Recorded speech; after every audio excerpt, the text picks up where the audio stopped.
Puput Nastiti Devi memiliki kedekatan dengan sang mertua alias Ibu Ahok, Buniarti Ningsih. Bahkan saking dekatnya, hubungan Puput Nastiti Devi dengan sang mertua kerap dibandingkan dengan Veronica Tan saat dulu jadi istri Ahok.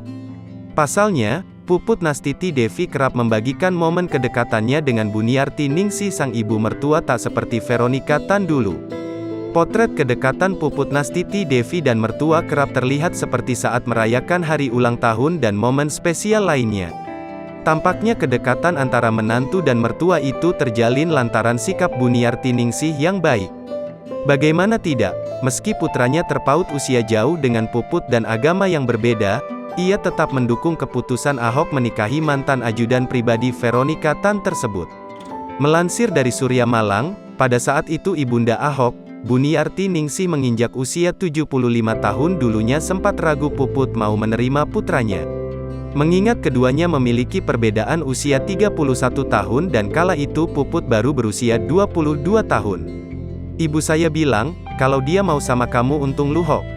Saya sih nggak yakin dia mau ama Luhok, ujar Buniarti ditirukan Ahok dalam YouTube Oso TV Channel pada tanggal 27 Januari tahun 2019 silam. Ya jauh terpautnya, 31 tahun, anaknya baik begitu. Baru mau 22 tahun ini, usia Bribda Puput, sambung mantan Gubernur DKI Jakarta ini. Kendati begitu, Ahok dan Puput telah menikah pada tanggal 25 Januari tahun 2019 lalu.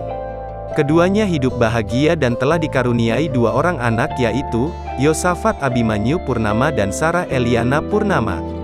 Tak heran bila kebahagiaan terus menyelimuti keluarga mereka. Lebih lagi, Ahok kini menjabat sebagai Komisaris Utama, Komut PT Pertamina. Kini jadi istri Komut PT Pertamina, Puput tentu mempunyai lingkup pertemanan yang tidak sembarangan. Ia bahkan tampak akrab dengan sahabat sang ibu mertua yang bergaya sosialita.